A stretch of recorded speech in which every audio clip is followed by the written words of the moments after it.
Hi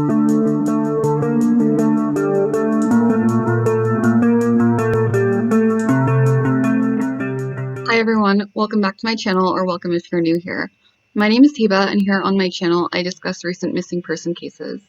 If you're into that type of content, go ahead and subscribe, I would really appreciate it. Today I'd like to talk about Emily Rogers. Emily is a 23-year-old woman who is missing from Milwaukee, Wisconsin. From all accounts, Emily is a lovely person and a wonderful mother to her 15-month-old daughter, Katie. She is originally from Texas, but moved to Milwaukee about 7 months ago to try to work things out with her daughter's father, whose name is Nicholus Matzen. Emily was last seen on April 26 on the 2500 block of West Beecher Street. That day, her best friend, Kayla, dropped her off at home. This same best friend, Kayla, was actually the one to report Emily missing. The two had plans and regularly spoke throughout the day, so she knew something was off when she couldn't get a hold of her.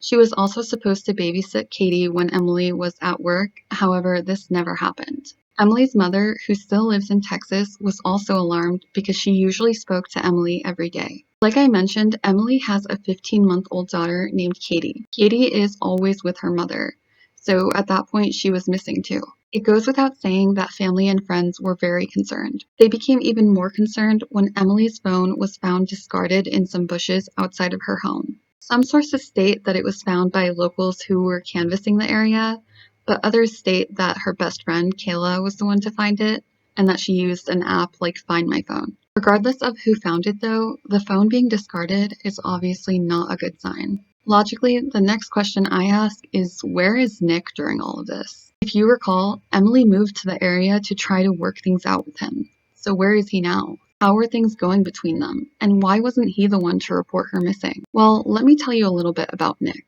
Nick is 35 years old, which is approximately 12 years older than Emily. I don't think that there's anything necessarily wrong with a 12-year age gap. However, I do question why a man in his mid-30s would go after someone in her early 20s. You're at completely different points in life. Two have a history and even have a daughter together, so they probably met when Emily was even younger. According to a Facebook post made by Nick in February, he and Emily got a place to live together. This post reads, "To all our friends and family on Facebook, I'm proud to say me and Emily finally have our own place.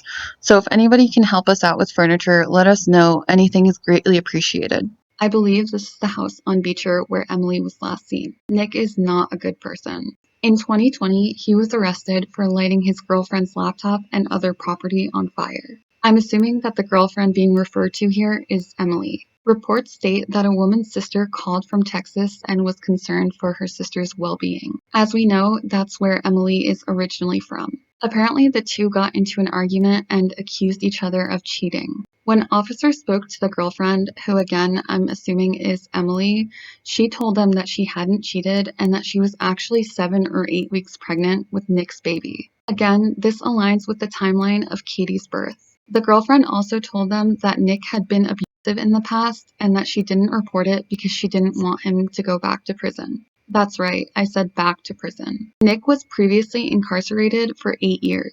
He has a record of first-degree recklessly endangering safety and of possessing a firearm as a felon. I'm not sure what exactly landed him in prison the first time, but recklessly endangering safety implies that an act was performed that shows, quote, utter disregard of human life, unquote.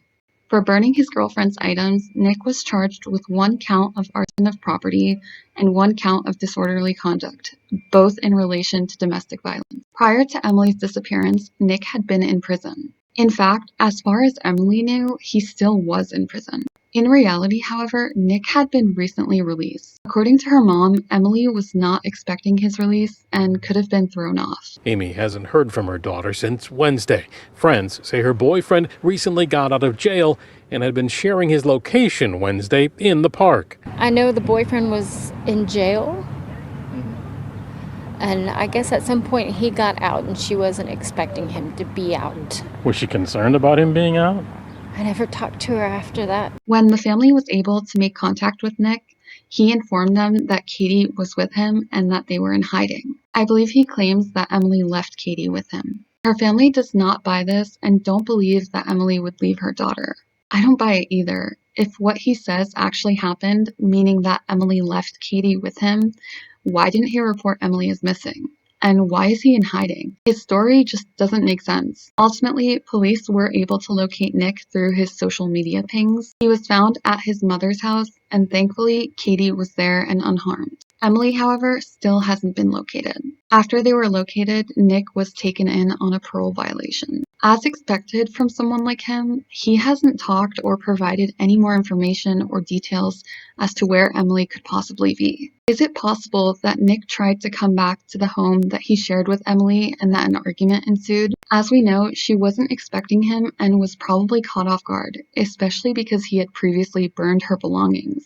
Knowing their history, maybe Emily didn't want him there and asked him to leave. It's also possible that she didn't want Katie seeing him, knowing that he can turn violent. Could this have potentially set him off? As of now, the house is taped off, and I'm sure police are looking for any trace or evidence of any wrongdoing. There have also been numerous searches, including at nearby parks that Nick frequented. I believe they're also searching a park where his social media accounts were accessed that day. As far as I know, Nick doesn't have a phone and would use Emily's, so it wouldn't be surprising to find his prints on her phone.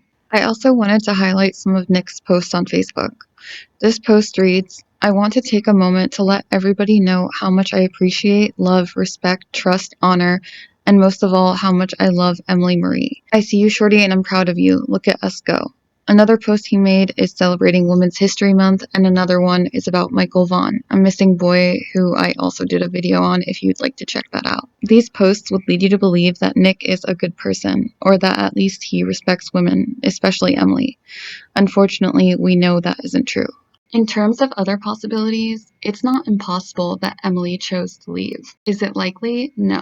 There are too many coincidences. And how did Nick end up having Katie? Like I mentioned earlier, I don't believe that Emily would be without Katie voluntarily. My heart breaks for Emily's family, who drove over 15 hours overnight to come help search for her. When I looked through Facebook accounts, Emily's mother was always commenting on her posts and pictures. You can tell that the two have a great relationship. Emily's parents now have Katie in their custody. Thank God she's with them and not with anyone else. They said that they refuse to leave and go back home without both Katie and Emily. They do have a GoFundMe set up for all of the expenses during this time, and of course I will leave that in the description. Emily is 5'5" and weighs 180 pounds. She has brown hair and brown eyes. At the time she was last seen, she was wearing a t-shirt, skinny jeans, and black and gold Timberland boots. If you have any information, please call the number in the description below. Thank you guys so much for watching and listening to Emily's story. I'll see you in my next one.